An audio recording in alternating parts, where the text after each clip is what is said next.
Hello नमस्कार साथियों, बहुत बहुत स्वागत करते हैं आप सभी के आज के इस क्लास में। बिहार में इस वर्ष बिहार विधानसभा का चुनाव होने वाला है, तो सवाल बनता है कि बिहार में जो विधानसभा का चुनाव होता है कैसे होता है और किस तरीके से बिहार के मुख्यमंत्री का चुनाव कराया जाता है। इसमें बहुत लोग कन्फ्यूज होते हैं कि मुख्यमंत्री का चुनाव कैसे होता है। तो सही मायने में देखा जाए तो मुख्यमंत्री का चुनाव होता ही नहीं है। तो चुनाव होता किसका है, तो चलिए आज के वीडियो में समझते हैं और सभी कुछ जानते हैं बिहार विधानसभा चुनाव में मुख्यमंत्री कैसे बनते हैं, कैसे विधायक का चुनाव होता है, कैसे पार्टियां गठबंधन करती है और किस तरह सरकार बनाने का कार्य करती है। तो नमस्कार दोस्तों, मैं हूं कृष्णनंदन, आप देख रहे हैं विलेज क्लासेस। इस तरह की नॉलेजेबल जानकारी प्राप्त करने के लिए वीडियो को लाइक और चैनल को सब्सक्राइब जरूर कर लीजिए। चलिए वीडियो को शुरुआत करते हैं। सबसे पहले बता दें, बिहार विधानसभा की बात करें तो बिहार विधानसभा में कुल सीट की संख्या है, कुल सीट है 243 सीट है। अभी 243 सीट ही 243 सीट का मतलब हुआ 243 विधायक, 243 विधायक। अभी क्या होता है, इसी विधायक के तहत सरकार बनता है।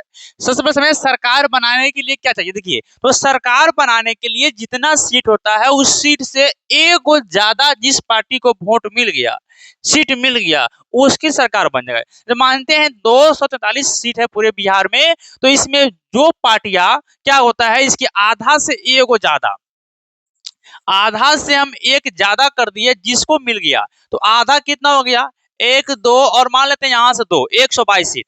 122 सीट जिस पार्टी को मिल गया उस पार्टी की सरकार बन जाता है। अब आप देखते हुएगा उसी में बिहार में जितनी सारी पार्टियां, जैसे आरजेडी के नाम सुनोइएगा, जेडीयू के नाम सुनोइएगा, बीजेपी का, कांग्रेस का या जन स्वराज जो नए नए हैं, ये सभी पार्टियां जो है बिहार में चुनाव लड़ रही है। इसमें कुछ पार्टी क्षेत्रीय पार्टी है, कुछ पार्टी राष्ट्रीय पार्टी, जैसे बीजेपी हो गया, कांग्रेस हो गया, आम आदमी पार्टी हो गया, बहुजन समाजवादी पार्टी हो गया, ये सभी क्षेत्रीय आपको राष्ट्रीय पार्टी है। और जो जेडीयू हो गया या आपको आरजेडी हो गया, ये सब क्षेत्रीय पार्टी है। अब ये सभी पार्टियां अपना अपना उम्मीदवार, अगर कोई भी पार्टी चाहे तो वो 243 पर अपना उम्मीदवार खड़ा कर सकता है, यानी कि जो है अपना विधायक उतार सकता है वोट में। लेकिन देखा जाता है कि बहुत सारी पार्टियां क्या करता है, दो तीन पार्टियां आपस में मिलकर गठबंधन कर लेता है। गठबंधन का मतलब है दो तीन पार्टी आपस में मिलकर, जैसे मानते हैं एक सीट पर चुनाव में अगर चार पार्टियां चार उम्मीदवार उतार सकता है, लेकिन जब गठबंधन कर लेगा, दो दो पार्टियां गठबंधन कर लेगा, चार गो मानते पार्टी है इस सीट पर उतारना है, अगर चारों पार्टी चाहे तो चार गो अपना उम्मीदवार खड़ा कर सकता है। लेकिन गठबंधन कर लिया, दो दो पार्टियां गठबंधन कर लिया, एक साथ मिल गया, तो दो पार्टी का एक उम्मीदवार उतारेगा, फिर यह एक उतारेगा, दो उम्मीदवार यहाँ उतरा। इस तरह से गठबंधन करके आपस में मिलकर दो पार्टियां तीन पार्टियां आपस में मिलकर एक उम्मीदवार को उतारता है। ठीक है, इससे देखते होइएगा अभी हमारे बिहार में गठबंधन है, एनडीए गठबंधन है, यानी बीजेपी का, जेडीयू का, लोजपा का गठबंधन है। इस तरह और से पार्टी गठबंधन है, इस तरह महागठबंधन है, कांग्रेस का है, आरजेडी का या अन्य सारी पार्टियां का गठबंधन है। तो जहां कांग्रेस है, आरजेडी है, वहां एक उम्मीदवार उतार रहा है, जहां पर आपको बीजेपी है, जेडीयू है, लोजपा है, वहां एक उम्मीदवार उतार रहा है। तो ये गठबंधन किया हुआ है। ठीक है, देखिए सबसे पहले बता दें कि पार्टी का मतलब क्या होता है। पार्टी का मतलब होता है एक विचार। जैसे आप गांव समाज में रहते हैं तो पता आपको होगा कि एक मुद्दे पर सभी लोग अपना अलग अलग विचार देते हैं। चुनाव को ही मान लीजिए, कोई कहता है कि यह नेता अच्छा है, इस पार्टी का विचार अच्छा है, तो उससे विचार होता है, विचार एक प्रकार का जो है आपको कार्य करने का जो सिद्धांत होता है ना, उसी आधार पर पार्टी बनता है। ठीक है, तो पार्टी मतलब समझे क्या होता है, विचार, इसे बोलते हैं संगठन। ठीक है, विचार के आधार पर पार्टी चलता है। जैसे आप देखते हुइएगा जो हमारे भारत में दो तरह की पार्टियां हैं, एक दक्षिणपंथी पार्टी है और एक वामपंथी पार्टी है।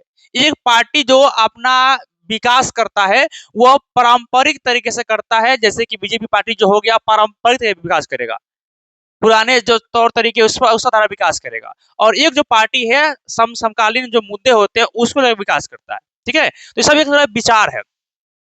तो इस तरह आप समझ गए कि क्या होता है कि कोई भी उम्मीदवार खड़ा होता है किसी पार्टी से, तो वह पार्टी के लिए वो विधायक होगा। ठीक है, अगर किसी व्यक्ति को कोई पार्टी जो है टिकट नहीं देता है तो वह निर्दलीय कहलाता है कि हम किसी भी दल से नहीं है। ठीक है, तो इस तरह समझे कि अब क्या है कि जिस पार्टी को, जिस संगठन को आधा से एक ज्यादा वोट मिल गया उसी सरकार बन जाएगा। अब जेडीयू और आपको जो है कह सकते हैं बीजेपी, इस जो है सभी मिलाकर 243 सीटों पर उम्मीदवार उतारा है। तो दोनों को मिलाकर अगर इतना सीट आ गया तो सरकार बन जाएगा। आरजेडी, कांग्रेस या अन्य पार्टियां जो है वह भी इतना सीट पर अपना उम्मीदवार उतारा है, तो उसको भी इतना सीट मिल गया तो उसका भी सरकार बन जाएगा।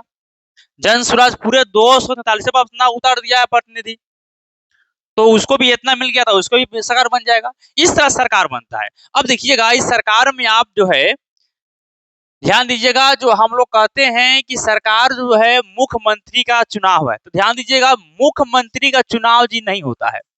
मुख्यमंत्री साहब का चुनाव नहीं होता, बल्कि मुख्यमंत्री का नियुक्ति की जाती है। मुख्यमंत्री का नियुक्ति होता है, नियुक्ति होता है। ठीक है, मुख्यमंत्री चुनाव नहीं होता है और जनता इसमें भाग लेता है, लेकिन अप्रत्यक्ष रूप से। अप्रत्यक्ष रूप से ध्यान दीजिएगा, प्रत्यक्ष और अप्रत्यक्ष का मतलब बताते हैं आपको है। देखिए प्रत्यक्ष का मतलब क्या होता है, देखिए प्रत्यक्ष का मतलब क्या हो गया, इसको बोलते हैं डायरेक्ट और इनडायरेक्ट। प्रत्यक्ष का मतलब है यानी हम मानते हैं हम जनता है, हम जाकर स्वयं अपने प्रतिनिधियों को चुनने के लिए वोट देते हैं तो प्रत्यक्ष हो गए। और अप्रत्यक्ष का मतलब है हम जिसको चुने वो दूसरे को चुना तो वह प्रत्यक्ष हो गया। जैसे मानते हैं, देखिए प्रत्यक्ष में क्या होगा, जैसे मानते हैं विधायक है, विधायक का चुनाव है, ठीक है, यहाँ हो गई जनता। देखिए जनता, तो जनता हम है, हम जाकर विधायक को चुन लिए तो ये हो गया प्रत्यक्ष। देखिए यह हो गया प्रत्यक्ष। आई विधायक दूसरे को चुनता है तो यह हो गया अप्रत्यक्ष। यहाँ मानते हैं मुख्यमंत्री का चुनाव हुआ।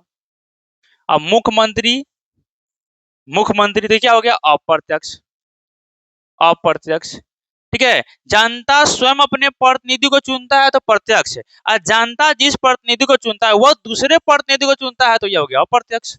तो मुख्यमंत्री का चुनाव में या इनके नियुक्ति में जनता भाग नहीं लेता प्रत्यक्ष रूप से, बल्कि जनता इसको चुन दिया और इसी दल का नेता होता है। मुख्यमंत्री की नियुक्ति जो है, जो विधानसभा के जो अध्यक्ष होते हैं वह उनका नियुक्ति करते हैं। और ये जो मुख्यमंत्री होते हैं ना, विधानसभा में जो बहुमत वाला दल होता है, बहुमत वाला जो दल होता है यानी पार्टी होता है, उसी का नेता होता है। ठीक है, उसी का नेता होता है। बहुमत का मतलब है, बहु मतलब बहुता और मत मतलब वोट। जिस पार्टी को बहुता वोट मिला रहता है, जिसकी सरकार रहता है, उसी सरकार का ये नेता होता है मुख्यमंत्री। ठीक है, तो नियुक्ति आप सुनते हो आपको मुख्यमंत्री चुनाव है, तो मुख्यमंत्री का चुनाव नहीं है बल्कि विधायक का चुनाव है, यानी विधानसभा का चुनाव है, मुख्यमंत्री का चुनाव नहीं है। ठीक है, तो इस तरह आप समझ गए होंगे कि मुख्यमंत्री चुनाव किस तरह होता है। अप्रत्यक्ष रूप से जनता उसमें भाग लेता है।